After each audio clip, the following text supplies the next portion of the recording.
오늘 전해드릴 이슈는 심각한 북한의 양극화입니다. 북한 수도인 평양엔 우리의 아파트에 해당하는 고층 살림집이 즐비합니다. 정권을 떠받치는 핵심 계층이 모여 사는 만큼 북한 당국의 특별관리 대상입니다. 실제로 평양 시민에게는 평양 시민증을 따로 발급하고 평양시 관리법이라는 게 따로 있을 정도입니다. 특히 김정은 집권 이후 평양 중심 개발로 미국의 맨해튼과 평양을 합성한 평해튼이라는 말까지 나올 정도지만 반대로 평양과 지방 간의 양극화는 날로 커지고 있습니다. 김정은은 북한의 군사력 강화에 집중하면서 평양과 지방 격차를 커지게 했다는 연구 결과도 나왔습니다. 보고서에는 이런 문제가 통치의 부담을 줄 수 있는데도 불구하고 북한 당국은 문제 해결 책임을 지방에 떠넘기고 있다고 꼬집었습니다. 상황이 이렇다 보니 김정은은 최근 시정연설에서 지역 간 불균형 문제를 직접 언급하며 지방 경제가 한심하다고 지적했습니다. 그러면서 매년 20개군의 현대적 공장을 건설해서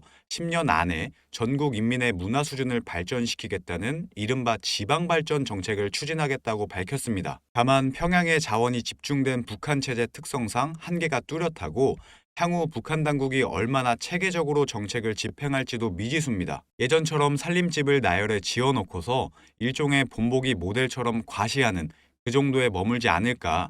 그래서 현대적인 차원의 도시 계획과는 다소 거리가 있는 접근이 아닌가 싶습니다. 이렇게 지방 경제가 한심하다고 지적하던 김정은은 일주일 후에 열린 당 회의에서 갑자기 말을 바꿨는데요. 김정은은 과연 뭐라고 했을까요?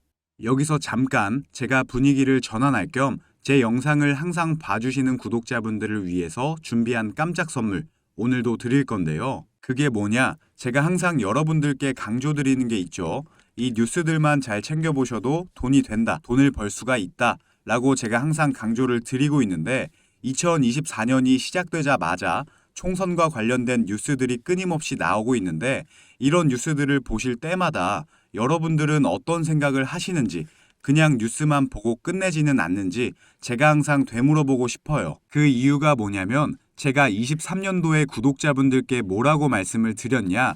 초전도체에 관심을 가지신 분들은 남들처럼 그냥 뉴스만 보고 끝내지 마시고 반드시 투자 쪽으로 생각을 해보셔야 된다 라고 말씀을 드렸어요.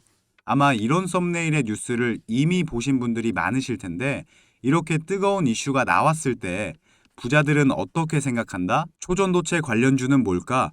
초전도체가 돈이 되겠구나. 이런 식으로 재빠르게 생각을 한다는 거예요. 그 이유가 부자들은 사회적 이슈가 생기면 이슈가 생긴 쪽으로 돈이 당연히 흘러들어갈 수밖에 없기 때문에 돈이 되는 사회적 이슈와 뉴스를 챙겨보고 이걸 어떻게 돈으로 만드는지까지 생각을 확장한다는 거죠.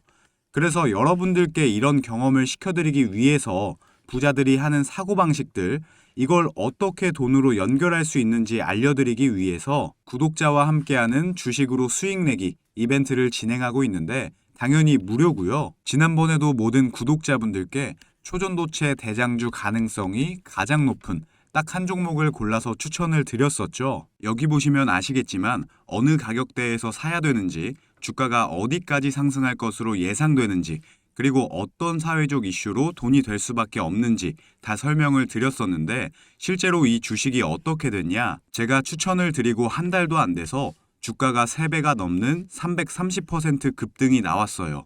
그래서 여러분들이 이런 이슈를 빨리빨리 캐치하실수록 저점에서 가장 싼 가격에 남들보다 빠르게 돈을 벌 수가 있다는 거예요. 그렇기 때문에 한 주가 됐건 두 주가 됐건 상관없으니까 이렇게 이슈로 수익을 내는 경험을 해보셔라. 백날 첫날 쳐다보는 것보다 이걸 직접 내 거로 만들어내는 경험, 이게 굉장히 중요하다고 강조를 드렸죠. 어찌됐건 이때 당시에 참여하셔서 수익 내신 2,000명의 구독자분들 다시 한번 축하드린다고 말씀을 드리고요. 지금도 이렇게 많은 구독자분들이 참여를 해주고 계신데 기회는 끝나지 않았습니다. 이번에도 기회가 왔고요. 현재 가장 이슈가 되고 있는 게 이번 총선이죠. 월드컵처럼 4년에 한 번밖에 없는 이벤트인데 100일도 채 남지 않았고 누가 출마할 것이며 누가 이길 것이냐, 여당 야당 할 거 없이 다양한 이슈들이 나오고 있는데 이럴 때 우리는 어떻게 생각을 해야 되냐? 아, 그렇구나, 그런가 보구나, 이게 아니라 사실상 총선은 이미 시작됐고 총선 날짜가 다가오면 다가올수록 관련주들의 수요와 가격은 올라갈 수밖에 없겠구나, 이게 돈이 되겠구나, 이렇게 생각을 하셔야 된다는 거죠. 자, 23년도에 초전도체 관련주들이 급등이 나왔듯이 나도 이번에는 총선 관련주를 한번 받아보고 싶다, 수익을 내보고 싶다 하시는 분들은 여기 보시면 제 번호 공개해놨죠.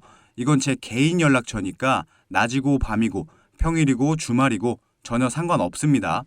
010-2275-7290번으로 총선이라고 문자 보내주시면 제가 앞으로 급등 가능성이 가장 높은 총선 관련주 딱 한 가지를 여러분들께 알려드릴 거예요. 그러면 직접 매수해서 수익을 내보시면 될 것 같은데 근데 저는 주식을 해본 적이 없는데요 하시는 분들은 이 종목을 받아가셔서 주변 지인분들에게 추천을 해주셔도 되시는 거고, 자녀분들이 있으신 분들 같은 경우는 자녀분들께 엄마 아버지가 돈은 못 줘도 너 스스로 돈을 벌 수 있는 기회를 주겠다 하시면서 알려드려도 굉장히 좋겠죠. 요즘 이렇게 사회적으로 큰 이슈들을 알고 또 이와 관련돼서 돈을 벌 수 있는 기회를 제공해주는 아주 지혜로운 부모님의 면모를 보여줄 수가 있으니까요. 가족 간의 대화 시간을 가질 수 있는 건 덤이겠죠. 어찌됐건 무료니까요.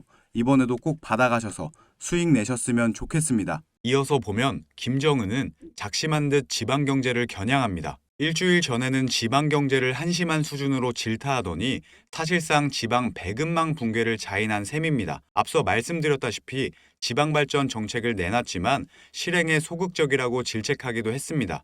매년 20개군의 현대적인 공업공장을 건설해서 10년 안에 전국의 생활 수준을 끌어올릴 것이고, 이를 위해 도별로 해마다 2개군에 공장을 세우라며 군대 동원까지 주문했습니다. 평양과 지방 간 격차 심화로 인한 민심을 우려하는 것으로 보입니다. 우리나라 통일부도 평양과 지방의 격차로 인해서 의료와 교육, 그리고 인프라 수준에서 불평등이 심화되어 있다고 발표했는데요. 북한은 그동안 핵심 계층의 지지 확보를 위해서 한정된 자원을 평양에 집중해왔지만 지방과의 격차가 더는 방치할 수 없는 수준에 이른 것으로 풀이됩니다. 자, 그럼 오늘의 한마디를 끝으로 영상 마치도록 하겠습니다. 오늘의 한마디는요.